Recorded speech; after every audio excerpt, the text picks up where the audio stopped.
Assalamualaikum warahmatullahi wabarakatuh.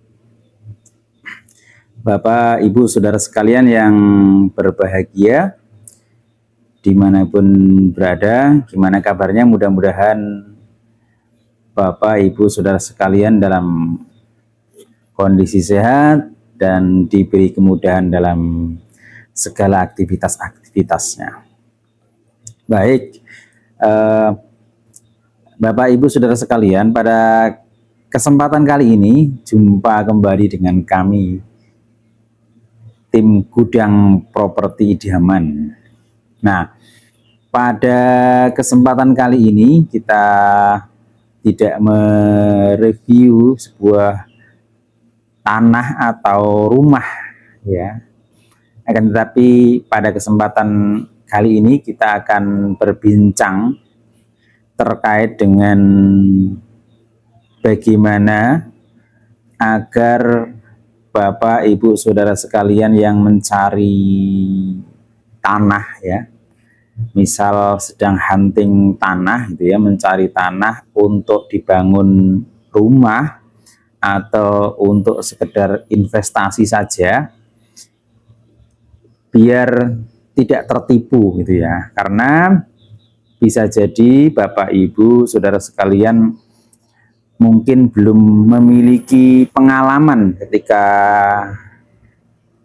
hendak membeli tanah. Nah, maka pada kesempatan kali ini ya, akan kami sampaikan tips bagaimana agar Bapak, Ibu, Saudara sekalian ketika hendak membeli tanah lebih aman atau ya, jauh dari yang namanya penipu gitu ya, penipuan. Karena yang namanya properti tanah maupun rumah itu rawan sekali hal-hal yang seperti itu. Bapak, Ibu, Saudara sekalian juga pernah atau sering membaca berita di media atau membaca surat kabar dan lain sebagainya, itu ya banyak terjadi kejadian hal-hal yang tidak diinginkan. Baik, ketika Bapak, Ibu, Saudara sekalian hendak membeli tanah, yang pertama kali yang perlu diperhatikan adalah satu, harus tentukan tempat dulu. Nah, kalau sudah menentukan tempat yang dicari, ya, menentukan tempat yang dicari itu titiknya daerah sini. Nah, kalau sudah, maka tidak masalah ketika Bapak, Ibu, hadirin sekalian mencari agen properti, ya, karena yang namanya properti itu tidak akan terlepas dari yang namanya agen. Hanya saja agen properti atau istilahnya maklar gitu ya, atau perantara, itu tidak masalah karena ini sangat membantu. Hanya saja banyak atau ada beberapa yang menjadi agen properti atau perantara atau maklar tadi yang kurang amanah, sehingga ada beberapa hal yang tidak disampaikan, tidak terbuka gitu, sehingga rentan atau rawan penipuan, baik dilakukan oleh perantara atau maklar itu atau bahkan pemilik gitu, atau memang sudah menjadi jaringan antara pemilik dan perantara. Nah, maka tadi boleh, ya, boleh, bagusnya tidak masalah itu mencari agen atau perantara yang amanah, yang terpercaya gitu.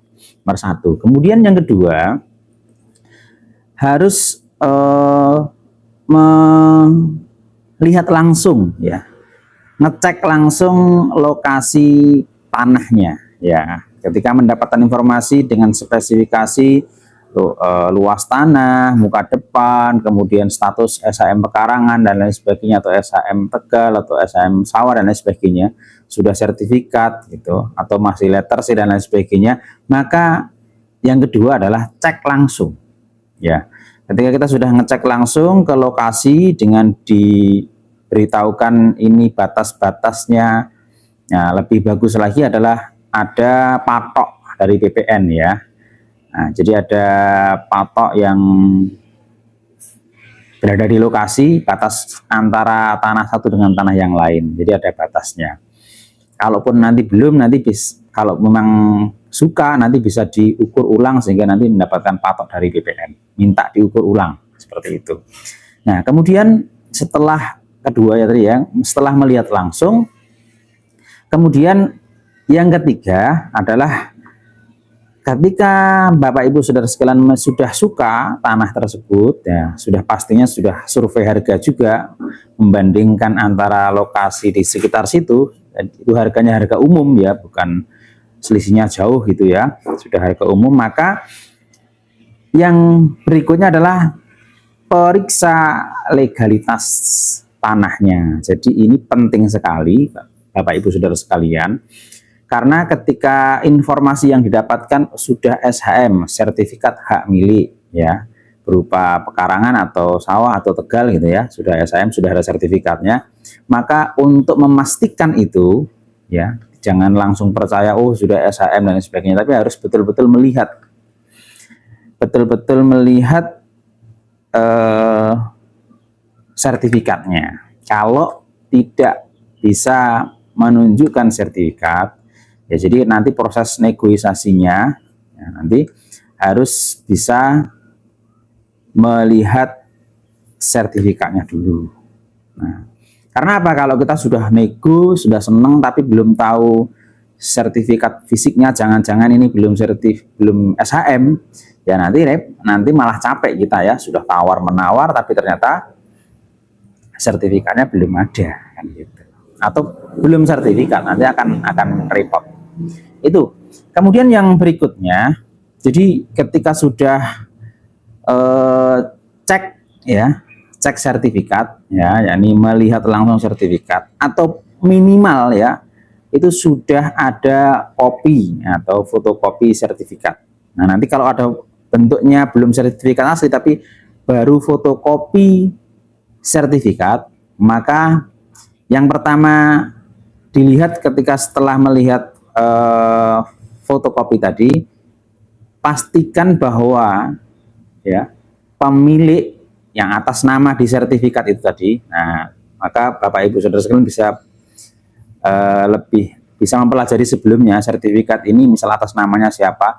Maka untuk proses nego ke depan ya, setelah tadi suka kemudian pengen cek sertifikat gitu ya, itu harus bisa bertemu dengan yang atas nama di sertifikat. Karena apa? Karena banyak kasus bahwa sudah ada sertifikatnya, kemudian ternyata atas namanya simbahnya, gitu. Simbahnya sudah meninggal, kemudian anaknya banyak, ada yang di luar Jawa, jauh-jauh, kesempatan untuk bisa bertemu itu susah, atau ada salah satu ahli waris yang tidak menghendaki, nah itu maka akan jadi susah gitu ya, sulit ya untuk bisa proses turun waris ya. Kalau atas nama simbah yang sudah meninggal maka turun waris gitu. Nah, jadi langkah tadi harus cek sertifikatnya betul sudah ada. Kemudian yang berikutnya adalah poin cek sertifikat tadi, tidak hanya mengecek fisik sertifikatnya tapi juga atas nama yang ada di sertifikat tersebut yang masih hidup atau sudah meninggal. Nah, itu jadi itu Bapak Ibu Saudara sekalian, ini tahap pertama yang kita sampaikan. Nanti akan insya Allah akan bersambung karena waktu, nanti insya Allah akan kita sambung untuk berikutnya terkait bagaimana tips agar tidak tertipu dalam proses mencari atau mau membeli tanah. Demikian, mudah-mudahan ini bermanfaat. Nanti akan kita sambung ke sesi berikutnya, melanjutkan tips bagaimana biar tidak tertipu dari proses jual beli tanah. Terima kasih. Assalamualaikum warahmatullahi wabarakatuh.